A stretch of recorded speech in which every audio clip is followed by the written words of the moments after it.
This is Off the Break Podcast, presented by Silver Screen Insider. Welcome to the Off the Break Podcast, your podcast dedicated to current movie theater news, operations, and insights from the people that book the movies. I'm Ken, and with me today, the one, the only, Kyle. One and the only for sure. We are a man down today, unfortunately.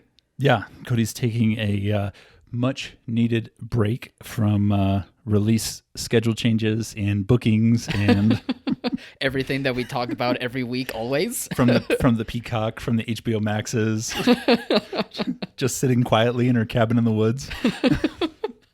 Who could have thought that this industry could wear a person down? That's so bizarre. I think our industry probably had per capita the most retirements via COVID. Like we're an older industry as it is, but enough people saw it. They're like, no, thanks. I'll bounce. You guys take it from here. Wait. Disney Plus? No, thank you. Yeah. Moving on.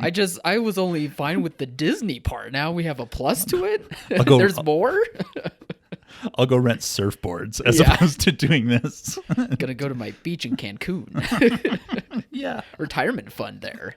I'll go to not a beach to have to hear about these straight to streaming things we've got to mess with now. Yeah, no kidding. Oh, well, we've got another big release this weekend, which is awesome, and no release changes? Yeah.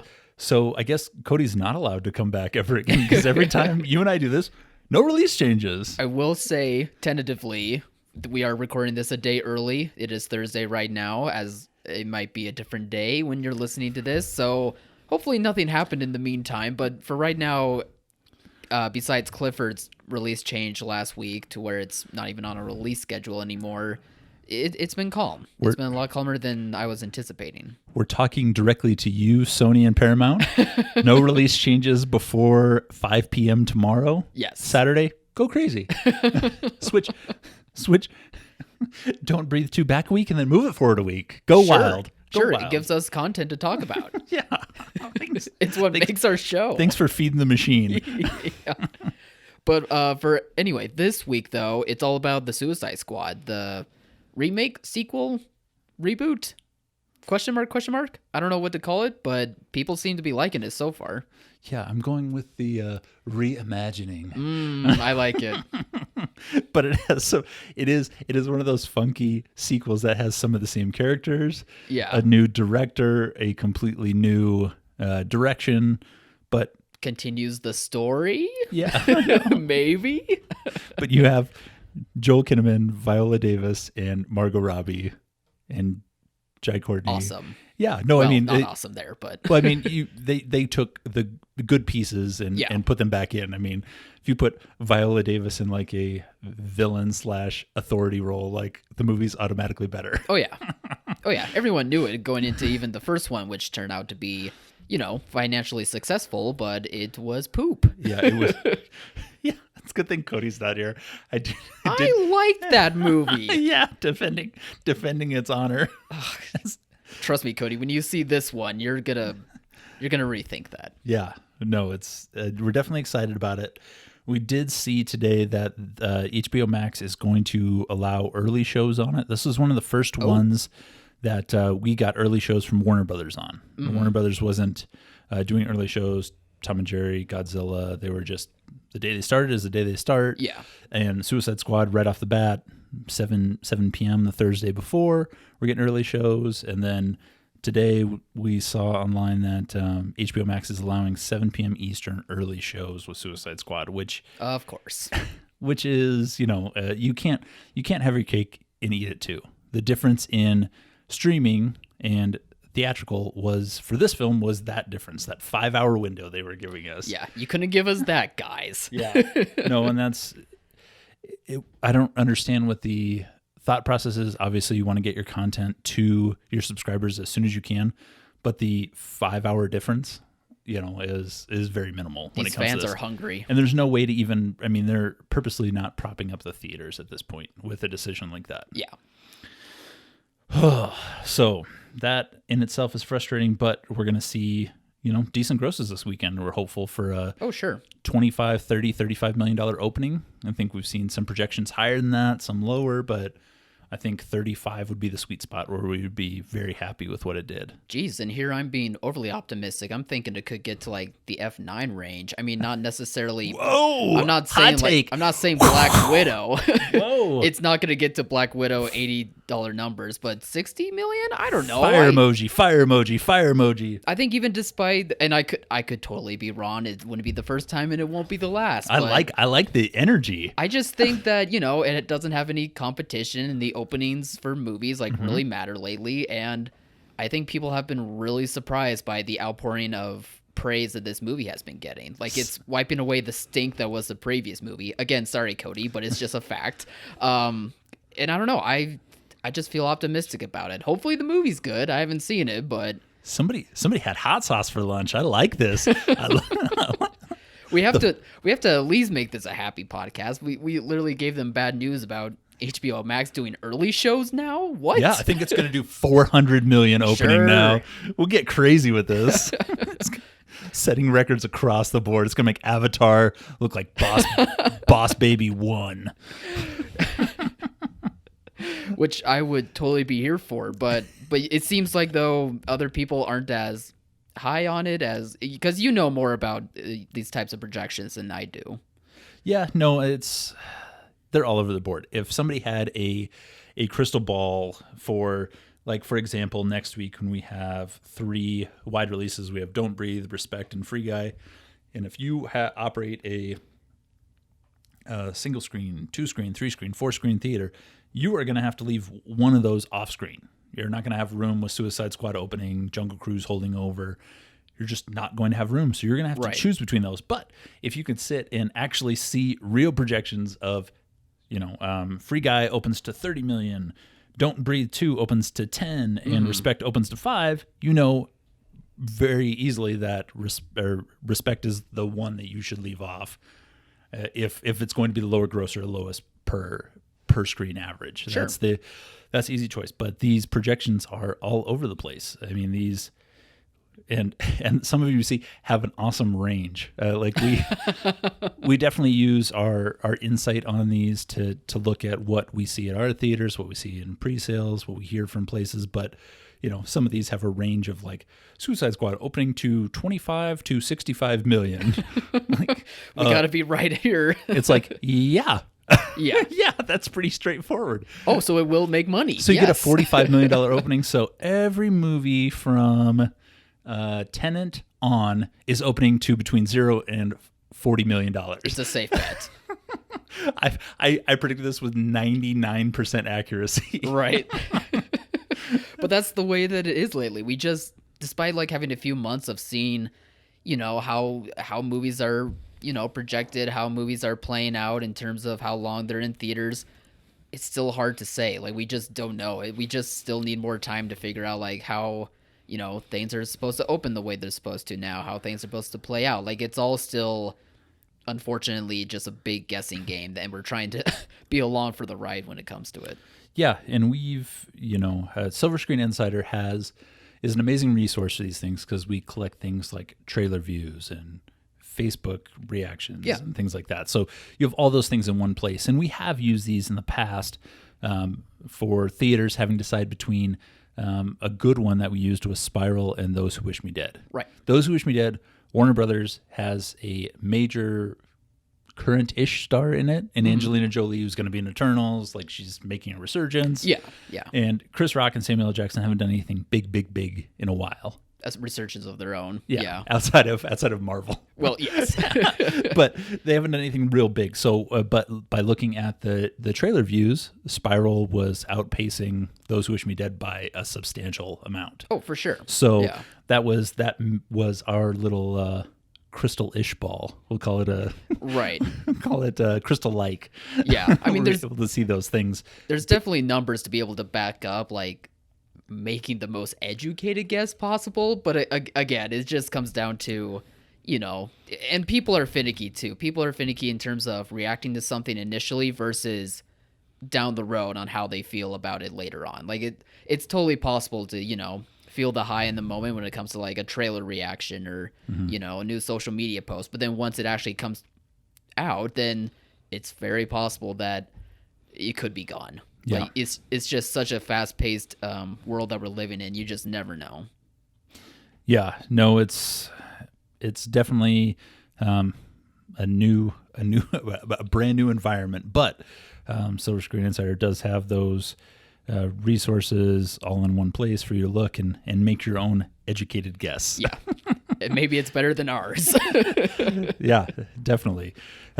We'd also like, along with the theater horror stories we're asking you to share, we would like you guys to share your most memorable hits or misses of all time with these bookings with movies coming in, which would be interesting to see what people have, because we've seen this past weekend with Stillwater, 8 of the top 10 grosses came from theaters in Oklahoma, right? Which is, oh surprise, a movie called Stillwater, Oklahoma did well in Oklahoma, but a Midwestern movie did well in the Midwest. What? But that's, I mean, for one of the top 100 grosses to come from Oklahoma was a shock. Yeah. Like, sure. Analysts were like, "Oh, Oklahoma's a state that shows movies." It wasn't even on their radar. So sure, it was very interesting to see that, those tie-ins are available with these films. If you've got a movie about Dolly Parton, guess where it's going to play the best? Tennessee. But we kind of talked about booking strategies a little bit. Everything's front loaded now, so getting Suicide Squad on as many screens as you can, being flexible with show times. From the other film companies, I know Paramount, Universal, Disney are all trying to keep their movies on screen. So the worst they can do about you asking for stack schedules is say no. But you have to get into away from the pattern of saying, "Oh, this did well, I'm going to keep it on a clean screen." Our standard 50% drop-offs are no longer the standard. 60% and more is the standard. And if you opened Jungle Cruise last weekend on 3 screens, in a 10-screen complex, you opened on 3 screens, it's not unheard of now to move that down to a single screen. Yeah. Because normally where you'd keep it on 3 screens or go down to a 2.5 because there was ability to retain those grosses. But now it's one and done, and moving on to the next big film. Yep. Suicide Squad this week, and then we have, which we already talked about, Don't Breathe 2, Free Guy, and Respect, which all are counter-programming to each other, which is awesome. Yeah. I mean, we have a bit of everything. Yeah. We've got R-rated horror, PG-13 music biopics, which have done well historically. Yeah. I mean, we had Bohemian Rhapsody, Rocket Man was an R, I believe. It was R-rated, but it's still, I would say, held very well. Yeah, no, it did great. So these really work, especially in the right markets. And then Free Guy, Ryan Reynolds in a PG-13 movie, slam dunk. Yeah, totally. Mean, maybe not for critics or for audiences, but for butts and seats, that's a sweet spot for us. Yeah, and kind of similar to the reaction so far out of Suicide Squad, Free Guy is also getting the similar treatment. It's getting a lot more praise than I think people have been thinking it would. I mean, I think people still have been excited for this movie, but it's more tempered excitement, if that makes any sort of sense. But I think that's about to grow here in the next week. I think you'll be seeing more people actually get interested in this a lot more than they initially were, which is a good thing too. Yeah, no, and so we've got those 3 on the 13th, and then on the 20th we have 4 wide releases. Paw Patrol, which is our first G-rated film since Toy Story 4. So what was that, 10 years ago? 200 years ago? It feels like it. And back when the dinosaurs roamed the earth, we had these things called G-rated movies. And they totally should be. Toy Story, Toy Story 4, Paw Patrol, same sort of I was talking to somebody at Paramount, and I slipped up and said PG, and they're like, it's G. And my brain short-circuited for a second. You're like, no, it's animated. It's PG. We don't have G movies. What's a G? Yeah. Yeah. Then Night House, which is, a promising R-rated horror suspense film from Searchlight. And we did get confirmation that it is going to be theatrical only. They haven't announced the window, but it is going to be theatrical only. Reminiscence, which has Hugh Jackman, PG-13, thriller. You can start selling tickets for that today, by the way. Awesome. Day and date, HBO Max. And then The Protege, which is kind of my dark horse for this week because of the Michael Keaton, Samuel L. Jackson. Yeah. I mean, Michael Keaton doesn't make bad movies in like the last 10 years. True. He's been very careful. He's been extremely careful. Yeah. I mean, not all of them are necessarily hits, but they are certainly well made and well executed, I would say. No, there's a reason why he's made all of these. Even Spider-Man, I mean, he doesn't need the money, but he stepped into that Spider-Man role and got to play a villain. Like it was. And now he's like one of the fans' favorites by the sounds of it. Yeah. I don't know. He just makes it work lately. He's one of the few guys that gets to play both sides of the fence, Marvel and DC. Yeah, right. When they bring him back as Batman with everybody smoking cigarettes in the background. He's like, the good old days. The good old days. No, Keenan, we don't do that anymore. What? Supposed to be in character. They show the Take me back. George Clooney like rubber butt, and Michael Keaton's got like a pack of smokes holder in his arm. Yeah. It's part of the utility belt. Lighter in his thumb. But the good old days of superhero movies. But for booking strategies, front load everything, get as many of these films on screen as we can, and build up until we've got a slow schedule after the next few weeks until we get into mid to late September. I mean, we've got 3 good weeks, and then it's going to be a haul again. I mean, it looks like February did. The 4 weeks before we had Tom and Jerry. That's what it looks like. Yeah. I mean, it's a little deserted, but once we get into mid-September, late September, then we're in it. There's no looking back. They don't take their foot off the gas pedal until after the first of the year. Yeah. I mean, we've got hit after hit after hit after hit. It's really, if you need a little dopamine rush, take a look at the release calendar on Silver Screen Insider, because it's like, oh, we get what? No Time to Die, and then Dune. Oh God! and then Eternals and Ghostbusters, and then Maverick. I'm feeling it. I'm feeling the rush. Yeah, all of a sudden it's like.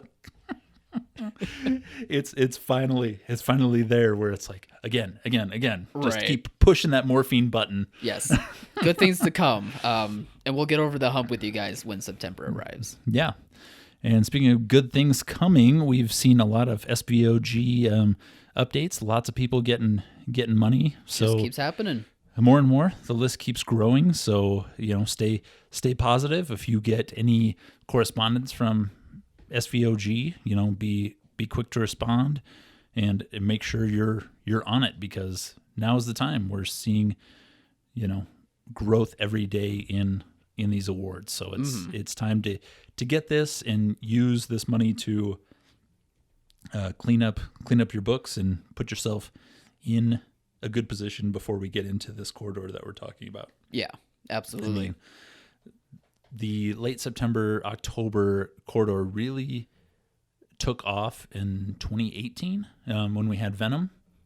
That was the first time we had like a big $70 million opening. Yeah. I mean, we've seen okay grosses, but that was a dumping ground always. And then we had Halloween in 2019, which was the biggest October opening we've ever had. Right. And now this year we're poised for not a 2019 type year, but we're looking at 30, 40, $50 million openers every weekend. And then No Time to Die in there, which should be, fingers crossed, our first $100 million opening. Whew.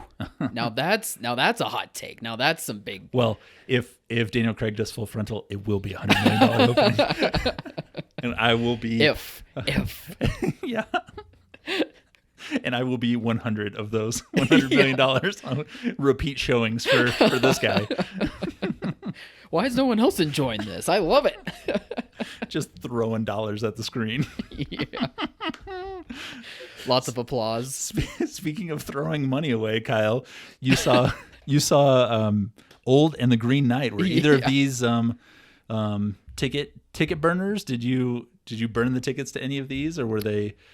Old was the ticket burner. Yep. But to add insult to injury, that was the movie that I tried to see before the power suddenly went out at my theater. So I got a free ticket.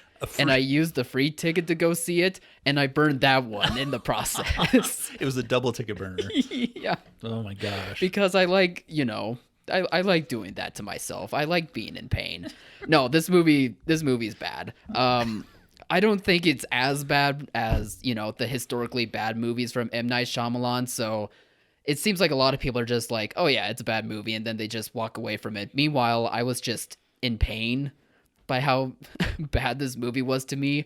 And it was just that scenario to where everyone knows that it's a bad movie. So they're laughing along to all the stupid stuff that's going on within it. So at least there was that aspect, I guess. But I don't know. There's not much to talk about here. It's just a bad movie. Shyamalan hasn't learned from his past mistakes, and he's just going to keep doing his thing, and you shouldn't waste time seeing it. So, well, let's play this game then. M. Night Shyamalan. Kyle, good or bad? That's all you get. You get a good or a bad. Okay. Sixth Sense. That one's good. Yeah, that's the easy choice, right? Yeah. That's probably his best. Yeah. Yep. Unbreakable. I actually think that one's bad. I don't like Unbreakable. And I know I'm in the minority. Okay. I'm going to say Signs. Now, obviously, this was pre Mel Gibson. So Gotcha. We'll leave that out of it. Okay. But yes, Signs. I think people lean towards it being good. The Village? No, that one was bad, right? Bad. Yeah. That was bad. They all blur together. Lady in the Water? No, that one's historically bad. The Happening with Marky Mark. That one was pretty brutal. I remember, that one's brutal.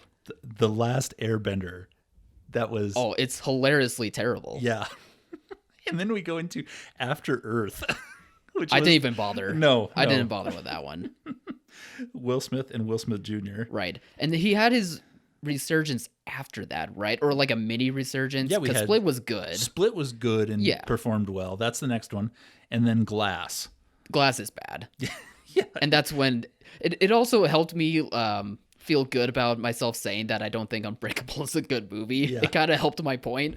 Yeah. But that one's bad. Yeah. And then we have Old. So he's batting like 100 or 10% out of this. Yeah. Yeah. And it shouldn't be surprising. I was hoping that his mini resurgence could still happen, but he's just the same old Shyamalan and he doesn't care. Yeah. He cares about the movies that he's making. Like, he does love it, but he doesn't care about changing his craft. And Green Knight's awesome. I really enjoyed The Green Knight. Certainly not a movie for everyone, but... Oh, I'm excited to hear this. I haven't been able to get to it, but I am pumped for this from the first trailer. Mm-hmm. Dev Patel as a knight. Yeah. And then they showed the Green Knight in the trailers, mm-hmm. and it's like, oh, this is going to be good. And I'm so glad you liked it. No, I really enjoyed this. I'm not sure if it's the type of movie that is going to work for all audiences. And I'm very curious to hear like your reaction whenever you are able to see it. But it is like a very slow, methodical movie, and it's very character driven to where like the script doesn't spell out for you, but rather the performance spells out like who the character is. From the performance, and Dev Patel is great in this movie. Like that's one of the highest selling points, but I just really enjoyed this because of everything that I just described about just a different way of storytelling. It looked like a movie that knew what it wanted to do despite being from, a King Arthur story that no one knows about, but except for this director apparently. But I don't know. It just seemed like he saw something within the poem that he read one time and was like, I could probably twist this and make this into like a character piece somehow. I can crank this out to 120 minutes. Yeah. But like you could tell like it wasn't like a rush job. It was very methodical. He the director understood like what he was making, and somehow Dev Patel was able to understand what was happening for this movie to work. And I don't know. I just came away loving it for all of the production value that was put in this movie and for, the performance from Dev Patel. I just thought it was very well crafted and well executed despite, the end result probably not being for a mass majority of audiences. But even still, I'm surprised by how it opened to. Yeah, it really did well. And it beat Stillwater? Beat Stillwater nationally, and in our locations where we had them side by side, right, it did substantially better than Stillwater. Yeah. I'm not including Oklahoma, so leave Oklahoma out of this. Good work, Oklahoma. But it was, it was a pleasant surprise, and it is a film. It's not a movie. Yes. It's not made for everybody. 2 questions. This one was theatrical only, right? Yep. Okay, so that's got a plus. One in the plus column. Was Daniel Craig fully nude in this? No, he was not. Oh, So close. okay. So, but theatrical, so we'll still say, we need to get this one in and play it and get that film audience in, because we haven't had a whole lot of really playable films. Like, we've had, A24 Neon crank these things out, but like you just said, this was the first one that really was very well executed that you've seen in a little while. Yeah, and now it has me wondering how it's going to play in the long run. Like, I'm wondering what the drop-off is going to be from week 1 to week 2. Granted, it made $6 million, so odds are it's probably going to drop a significant amount, but I don't know if it will drop what we've seen with like the 60 or 70% drop-offs. I'm wondering if there's going to be such a curiosity factor to it that despite it being a film, not so much a movie, if there's enough people being like, oh no, like you really got to see this thing. It's so different, so weird, but I ended up loving it anyway. And I do wonder if that's going to be what we're seeing next week. Yeah, no, we'd love to see, one of these independent films become the first one to do like a 35% drop, 40% drop, and have it, actually gain some traction. We're going to see for the locations that did not open it, adding dates on 8/13 and seeing, the locations hopefully stay pretty stable. There will be, obviously, with 4 films opening in the next 2 weeks, 4 wide releases, there's going to be some screens that drop off. But normally with an A24 film, 2 weeks later, that screen count gets cut substantially. Sure. Where you see it drop the screen count drops 75%, which doesn't mean much for the grosses. The grosses are then gone. But right. Hopefully we've got an opportunity to bump these up, and I don't mind seeing someone with their name above the title, with a Dev Patel becoming like a full-fledged like independent movie star. Which is awesome. Yeah, it seems like he's really heading in that route, and it's a route that I'm really going to be enjoying of his down the road. I think he speaking of Avatar, Last Airbender, I think he kind of learned, maybe it's not for everyone, not for every actor to do. So he's like, you know what, I'll just stick with these independent stuff. I made the money from Airbender. It's fine. It didn't work, but I still, I'm getting by just fine. But no, he's superb in this movie.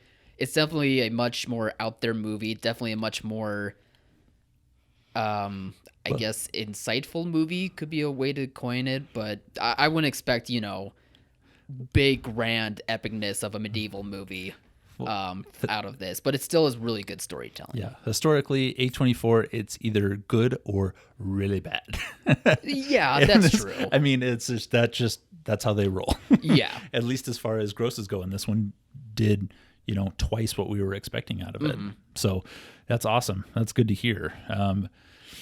News that wasn't so good to hear was that with the oh boy, Delta variant, we're seeing movie-going comfort levels go down for the first time since we've had the major reopenings. Yeah, since start of summer, probably May, June. Yeah. Yeah, since I think we had Cruella, we've seen the numbers steadily rise, and now that Delta is out there, we're seeing these numbers drop. It's saying movie-going comfort levels have dropped from 80% to 70%. The only thing that we are advising people to do is stay the course on this. If you are running a cinema-safe theater, you're vaccinated, your staff is vaccinated or being safe, then let's keep moving forward. We've got to keep these grosses up, because if we see films like Suicide Squad, like Free Guy, like Paw Patrol substantially underperform, we're going to fall right back into the cycle of releases moving. Yeah, and I think this especially will hinge on the Suicide Squad, which may partially be why I'm so high on this movie doing so well. But I do think $400 million opening. Well, let's just say 500. But it does feel like at least for me anyway, it feels like there's a pause right now and everyone's waiting in suspense for how Suicide Squad does to see if, the Delta variant we should be taken seriously to begin with, but if we're going to see that cause of concern about it to be a drop when it comes to the industry. Yeah, we're at a tipping point, and it becomes a self-fulfilling prophecy. If these don't gross the way people expect them to, dates will get pulled. Yeah. If LA County or New York City close, the dates will get pulled. Mm-hmm. But LA County and New York City will not be able to close if Suicide Squad opens to $60 million. Right. Those theaters are going to petition to stay open because there's a reason to stay open. And who knows, maybe after this weekend, that number is going to go from 70% back up to 80% again. We just, again, stay the course, see what happens. The drop-off doesn't seem that bad to me. Like, it could have been 80% to 60%, 50%, and then I would have a lot more concern. But 80% to 70% doesn't seem too bad. You don't want to see it to drop, but it's not, I don't know. So if you want to spin it that way and be a bit more positive about it, that's one way to do it, I guess. Yeah, it's a 10% drop. If you lost 10% of your socks, would you be, really upset? No. You'd be like, oh, I lost 10% of my socks. You'll deal with it. Hollywood Reporter was the one to talk about this, about these numbers, and they did have one line which was funny to me. They said that moms appear to be the most concerned taking a trip to the cinemas. Their comfort level has been plummeting from 75% to 59%. And I feel like that's a mom's responsibility to begin with, to be concerned about, harm happening to their families and children. So, I think, it seems like a loaded question or a loaded response. Are you concerned about the likelihood of your children to get hit by a car? Yes, greatly. What if it was on a highway? Oh yeah, then extremely. To contract a disease and or virus? You could have asked this back in 2019 and it would have been like, yes, I'm very concerned. Yeah, exactly. I get they're telling us information that they found in the research, but it just was funny to me that they were like, they made a deal out of it in one line. I was like, well, those 30% of moms that said they weren't concerned are stuck in the 80s where they're smoking in station wagons. Yeah, that was the exact picture I had in my brain. Sitting in the back without any seatbelts. Yeah. Back window down. They're like, it's fine.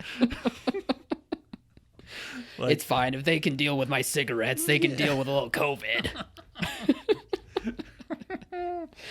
But all jokes aside, though, it is something to look out for, something to take precaution just in case if the industry makes a shift because of it. We just, I think, need to see after this weekend. Well, if you're listening to this podcast, you're already doing the right thing. Yeah. You're already being prepared. You've already got your subscription to Silver Screen Insider, which has up-to-date information when movies change. It has links to all the Cinema Safe protocols. Mm-hmm.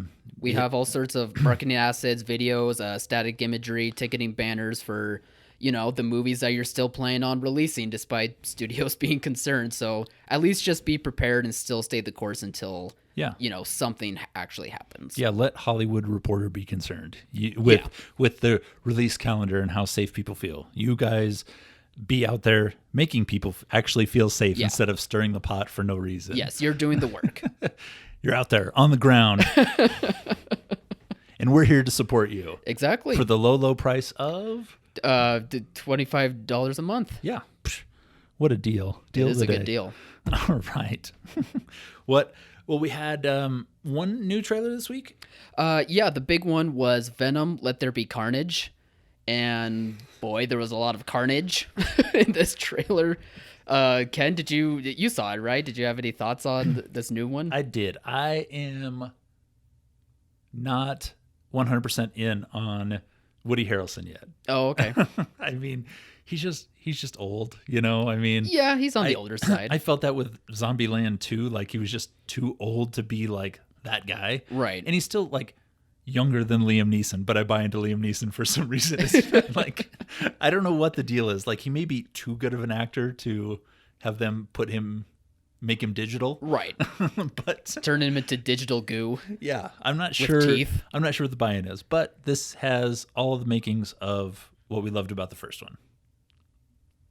Well, yeah. Kyle's not buying into it. No, here. I mean, you're right. It does, because it seems like the studio is learning from why everyone loved the first one to begin with, and they are leaning into it more. Yeah. I just didn't like the movie personally for the reasons that other people do, but yeah, it doesn't really matter what I say. If the majority of the public wants this out of the Venom movies, then that's exactly what they should deliver. And it seems like that's what they're delivering. They're being smart. They're also, making Carnage look just as cool as Venom, if not more so. Yeah. Like showing just how deranged and how much of a nutcase he is. Yeah. And then they're also kind of redeeming that part of the first Venom movie, because Woody Harrelson looked absolutely ridiculous with his Ronald McDonald wig. If you haven't seen that, find a picture of it online. It's just hilariously terrible, but they're redeeming for it. Like a deranged Carrot Top. Yeah.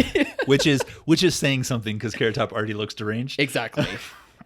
So yeah, I think this trailer is doing the job that it's supposed to do. I'm not sure if I'm going to be optimistic and hope that we expect great things, kind of like how the first one ended up doing great things, but we just kind of have to wait and see. I feel like as time gets closer, I think we'll know a bit better if people are really into this movie, if they're really excited for it or not. Yeah, the first one was a big surprise. I hope they just make it we just need the same. We need Venom 2 to be Rush Hour 2. Right. I mean, we don't need you to stray from the path here. Yeah. It needs to be the same movie, another 2 hours. Exactly. I mean, just with more Woody. Yeah, we figured this out with Fast and Furious. We figured this out with, there is a script, stick to it. Yeah. There is a tried and true formula. This is the Kool-Aid mix with the added sugar. You don't... Sugar-free Kool-Aid, get out of here. Yeah, exactly. We know exactly what we need, exactly what the formula is. Just do it again. Yeah. And also, as a side note, Andy Serkis, who's played, Gollum and Caesar from Planet of the Apes movies, he's directing this movie. So I'm really kind of curious about that. But I think most people aren't really noticing that part, and they're just like, ooh, Venom. I didn't know that. That's awesome. Yeah. I think it's pretty cool. So good for him. Yeah. Anytime he pops up, it's one of those like, ooh. Yeah, exactly. So I'm very hyped about that for him. I think it's really cool that he's getting that opportunity. Yeah. No, I'm glad it's coming out. I'm glad it's coming out this year. Oh, yeah. Because the first one performed very well. So we just need more of this. And like we said, Venom is part of the kicking off of the September films. I think it's the end of September. End of September, yeah. And we really hit our stride right then. So we've got, that and Evan Hansen the same week, which is about as counter-programming as counter-programming can get. But both audiences should come out for them. Oh, yeah. No, and that starts the eventual Halloween animation smackdown on 10/1. Well, that's still pending. There's still time. And then we'll see what happens. Possibly fully new James Bond the week after. I'm just putting it out there, guys. Putting it out there in the universe. Towel could fall. It happens. The first one, the swimsuit was so insignificant. Why do we even need it? Yeah. Let's just make it happen. Digitally take it out. Just knock that sucker out of there. All right. Well, on that note, who thought I would end a podcast like that? I know. Kyle's getting after it. Get him fired up now. Okay, everyone. Thank you for listening to this episode of the Off the Break podcast. You can check us out on all podcast platforms and over at silverscreeninsider.com. And we mentioned a lot on this episode. Check us out at that website if you need help with figuring out the upcoming slate of films, information for each of those films that you need to run it smoothly, and all the assets that we have available for you to advertise these movies on your social media platforms. All right. Have a great weekend, everybody. Big grosses. Bye, everyone.